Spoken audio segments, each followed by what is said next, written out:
इस वक्त हमारे साथ बातचीत के लिए उत्तर प्रदेश कांग्रेस के अध्यक्ष अजय राय मौजूद हैं। अजय जी, जिस तरह से लगातार एलपीजी को लेकर जो है एक तरफ विपक्षी पार्टियां प्रदर्शन भी कर रही हैं, दूसरी तरफ उत्तर प्रदेश से भी कई तस्वीरें सामने आ रही है। अयोध्या की बात की जाए, अलग अलग ज़िलों की बात की जाए, तो लोगों में जो परेशानी है वो दिख रही है। हाँ, देखिए स्वाति जी, पूरे देश के अंदर ये समस्या है और उत्तर प्रदेश क्योंकि सबसे बड़ा प्रदेश है देश का, तो बहुत ही विकट स्थितियाँ हो गई हैं। अभी लगातार जो एलपीजी गैस नहीं मिल रही, उससे गांव-गांव में, पूरे शहरों में बहुत ही काफ़ी परेशानियां हैं। अभी कुछ दिन पहले एक फर्रुखाबाद के अंदर एक व्यक्ति वहाँ पर लाइन में लगे लगे उसका देहांत हो गया, एक्सपायर कर गया। कल हम लोग पश्चिम में थे, बागपत में, मुजफ्फरनगर में। बागपत में एक वहाँ पर एक व्यक्ति लाइन में लगा था और वहाँ पर उसका भी देहांत हो जाता है। मुझे लगता है कि पूरे प्रदेश के अंदर, बनारस हो, अयोध्या हो, मथुरा हो, लखनऊ हो, गोरखपुर हो, हर जगह दिक्कतें हो रही हैं और ब्लैक मार्केटिंग हो रही है। 5-5 हज़ार, 8-8 हज़ार के गैस सिलेंडर बेचे जा रहे हैं और सरकार आज उस कालाबाजारी को रोकने में नाकामयाब है।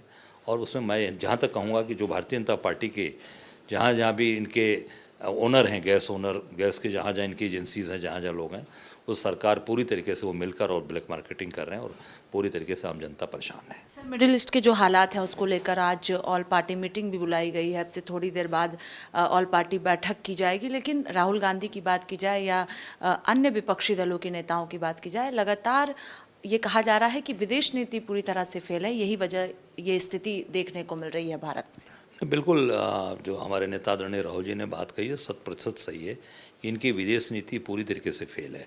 कब किसके साथ दोस्ती करेंगे, कब किसके साथ अपने फ़ायदे के लिए दोस्ती तोड़ लेंगे, ये इस मोदी जी पूरी उस तरीके से काम कर रहे हैं। जो पुराने हमारे दोस्त थे इस देश के, जिन्होंने इस देश को हमेशा मदद किया, देश के साथ खड़े रहे, वहाँ पर उन्होंने उन देशों से पूरी तरीके से उनसे दोस्ती अपनी ख़राब कर ली और विदेश नीति पूरी तरीके से इनकी फेल है। और जो भी आज जितनी भी दिक्कतें आ रही हैं वो आज केवल इनके विदेश नीति जो फेल है उसके कारण से, और जो जिनको इन्होंने मंत्री बना रखा है या जो उसमें काम करने वाले लोग हैं, एक तरफ इनके पेट्रोलियम मिनिस्टर कहते हैं कोई दिक्कत नहीं है। अभी 4 दिन पहले ही कहा था हरदीप पुरी ने, किसी चीज़ की समस्या नहीं है। और मोदी जी कल पार्लियामेंट में राज्यसभा में आकर बोल रहे हैं कि कोविड की तरह भाई सब लोग को सतर्क रहिए और हो सकता है कि फिर देश को उन दिक्कतों का सामना करना पड़े। तो ये पहले आप अगर बताए होते, पहले को सुधार करने का रास्ता बताते, तो मुझे लगता है काफ़ी चीज़ें ठीक हो जाती। पूरी तरीके से इनकी विदेश नीति फेल है। सर, मुख्यमंत्री योगी आदित्यनाथ का एक बयान सामने आया है। उसमें विपक्षी पार्टियों को लेकर मुख्यमंत्री कह रहे हैं कि जब सरकार थी तब पिछड़ों की याद नहीं आई, या पिछड़ों की याद आ रही है विपक्षी पार्टियों को, खासतौर पर समाजवादी पार्टी पर निशाना।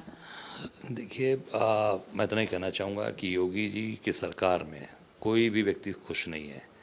ना अगड़ा खुश है, न पिछड़ा खुश है, न दलित खुश है, न मुस्लिम खुश है। ये केवल और केवल एक ही तरीका है इनका है, जनता को भ्रमित करना, जनता को झूठ बोलना। और बहुत जब लगता है कि नई चीज़ें इनके हाथ से निकल रही हैं तो उसको दूसरी तरफ घुमा देना, हिंदू और मुसलमान की तरफ घुमा देना। और कोई व्यक्ति को नौकरी नहीं। अभी 69,000 शिक्षकों की जो भर्ती है कहाँ हो पाई, अभी तक बेचारे कोर्ट में अटके हुए हैं और उनको परेशान किया जा रहा है। सभी पिछड़ी तो हैं उसमें। तो पूरी तरीके से ये सरकार किसी की नहीं है और सबको केवल और केवल भ्रमित कर रही है और जनता को ठगने का काम। और सारा का सारा जो पैसा है, अभी एक कंपनी का मैं देख रहा था कल कि 50 लाख सालाना टर्नओवर की कंपनी को 25,000 करोड़ का एआई का उसका पूरा काम दे दिया गया। और वो कौन सी कंपनी है, उसका रजिस्ट्रेशन भले ही बेंगलोर में होगा, पर उसके जो ओनर हैं, मालिक हैं, निश्चित तौर से गुजरात के लोग होंगे। गुजरात के लोग पूरी तरीके से उत्तर प्रदेश को लूट रहे हैं और पूरे देश को लूट कर अपना खजाना भर रहे हैं। बहुत शुक्रिया बातचीत के लिए। कैमरा पर्सन सचिन के साथ स्वाति पाठक, भारत समाचार, दिल्ली।